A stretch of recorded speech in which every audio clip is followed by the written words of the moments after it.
Traditional financial advice drills one idea into your head. Stash your spare cash in a savings account and don't touch it. But hoarding pennies won't build a scalable, wealth-generating engine. When you finally scrape together a bit of surplus cash, you hit a wall. Every guru on your feed has conflicting advice on exactly what you should buy to move your career forward. One day you're told to drop thousands on a top-tier camera. The next, you're supposed to hire an assistant, buy a premium digital course, or lock yourself into a complex business software subscription. Look at this chart comparing cost against impact. Right now, you're this single dot in the bottom left corner. We must treat these upgrades as calculated ROI vehicles. But the landscape is confusing, leaving you guessing which scattered question marks are actually worth your money. We are going to map out exactly which of these levers you need to pull, based on the specific bottleneck currently choking your career. Real career growth requires treating yourself like a business. You deploy capital strategically to solve specific problems, rather than just buying what successful people own. This matrix breaks down our options. The first category we are analyzing is knowledge and skills. The required input here is mostly your own time, involving low-cost variables, $20 books, free podcasts, and YouTube videos. For the price of a couple of cups of coffee, you can absorb decades of someone's tactical, real-world experience distilled into a few hours of reading. Take a struggling, dyslexic young man who read a biography on Richard Branson. Seeing an entrepreneur who was written off by his teachers build an empire proved that traditional school qualifications aren't the gatekeepers to success.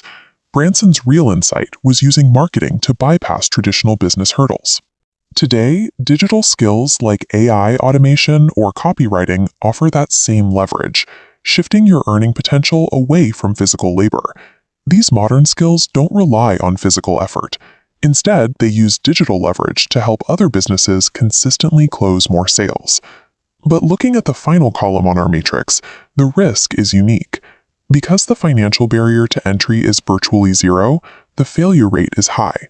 Success demands immense self-discipline. Knowledge only becomes an upgrade if you have the discipline to convert passive theory into actionable client-facing output. Otherwise, you're just paying for intellectual entertainment. Moving down our matrix, the second category is upgrading your toolkit, tools and software. The required input involves reinvesting your early profits into better hardware, like a faster laptop or a professional microphone, or implementing automated administrative systems, like invoicing software. A videographer whose skills have outpaced their beginner camera sees a new lens as a direct investment into their income generator. The exact same logic applies to software.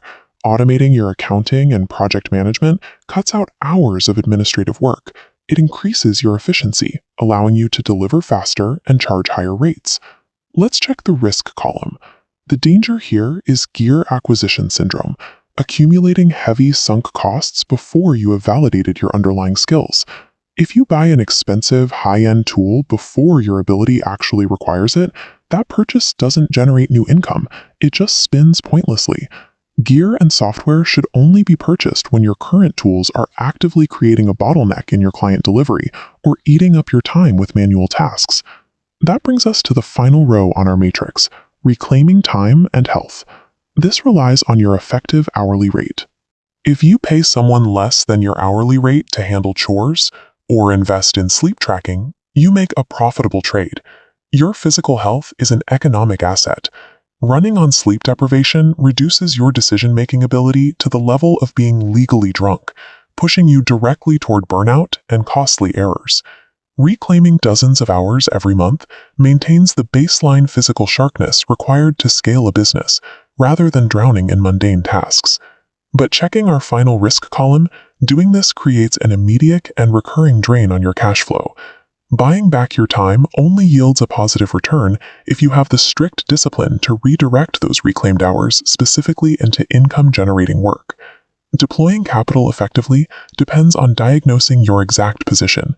If you are a beginner lacking skills, do not buy expensive gear. Your action is to invest in low-cost knowledge. If you're an exhausted, time-poor employee, starting a demanding second hustle isn't the move yet. Instead, route your surplus cash into health infrastructure and outsource low-tier tasks. Reclaim your mental bandwidth before you attempt to scale. Finally, if you're an optimizer who already has clients but is hitting an income ceiling due to sheer volume, you follow the third path. You need to aggressively upgrade your physical tools and automate your accounting. This allows you to handle double the client volume without sacrificing quality. True wealth is built by continually reinvesting in your own ability to produce value. You spend money to systematically eliminate friction, upgrade your value, and permanently decouple your income from a fixed hourly wage.